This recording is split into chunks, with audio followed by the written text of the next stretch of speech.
Sometimes the people who change the course of history aren't the ones you read about in textbooks. They aren't the generals or the presidents. Sometimes they're the people hiding in plain sight.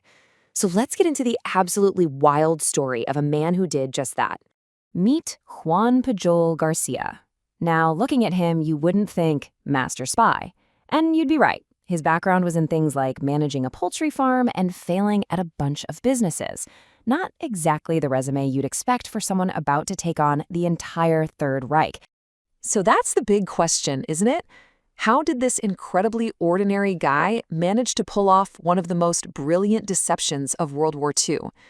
How did a chicken farmer end up playing a critical role in the success of the D-Day landings? To figure that out, we have to go back to the Spanish Civil War. That conflict absolutely tore his country apart, but for Pujol, it did something else. It gave him the motivation he needed for a much, much bigger fight. See, Pujol was caught in the middle. He was forced to fight for both sides during the war, and the experience left him with this deep, burning hatred for political extremism, both fascism and communism. He saw the worst of both worlds and decided he wanted nothing to do with either of them. So, as he watched Europe descend into another massive war, he felt like he had to do something. He decided he needed to contribute something for the good of humanity.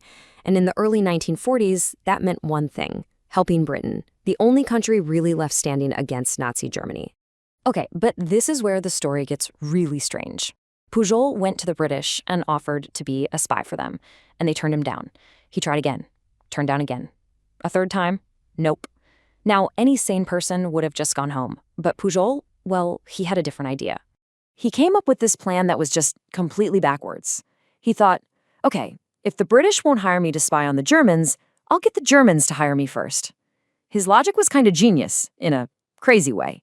He'd prove his value to the Germans, and then he could go back to the British with the ultimate prize, a ready-made double agent. And the unbelievable part? It actually worked. Germany's military intelligence, the Abwehr, they totally bought his act. They saw him as this fanatical pro-Nazi Spaniard. So they gave him a quick lesson in spying, some invisible ink, some cash, and his very first mission: get yourself to Britain and start building a network of agents. But here's the kicker, the most amazing part of this whole early stage. Juan Pujol never went to Britain, not at all. Instead, he moved to Lisbon, in neutral Portugal, and conducted his entire espionage operation from a public library. So how was he getting all this top-secret intelligence he was feeding to the Germans? Well, not from secret contacts. His sources were a simple tourist guidebook to Britain, some train timetables, and newsreels he'd watch at the local movie theater. He was literally just making it all up.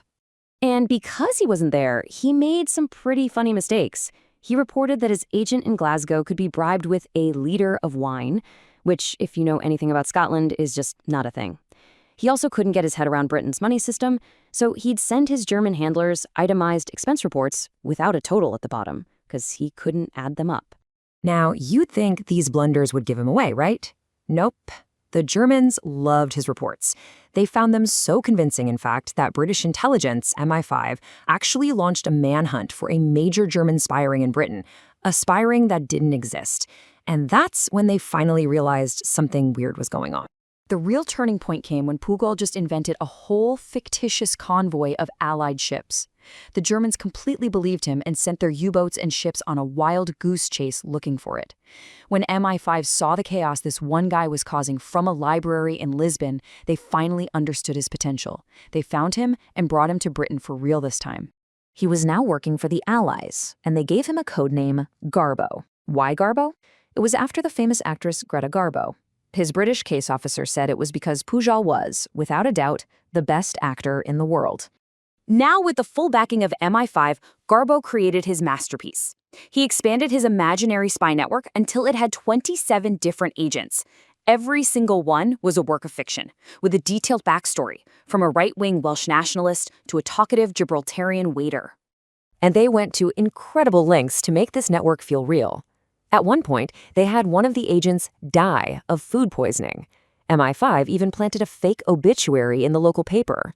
The Germans were so convinced that they actually started paying a pension to the agent's completely fictional widow. All of this work, All this elaborate fiction was building towards one single critical moment. Garbo was about to become the linchpin of Operation Fortitude, the massive Allied plan to deceive the Germans about D-Day. The whole mission was a giant head fake. The goal was to convince Hitler that the real invasion of France was going to happen at the Pas-de-Calais, the closest point to England. Garbo and his network of fake spies were tasked with feeding the Germans a torrent of evidence about a phantom army getting ready to attack there.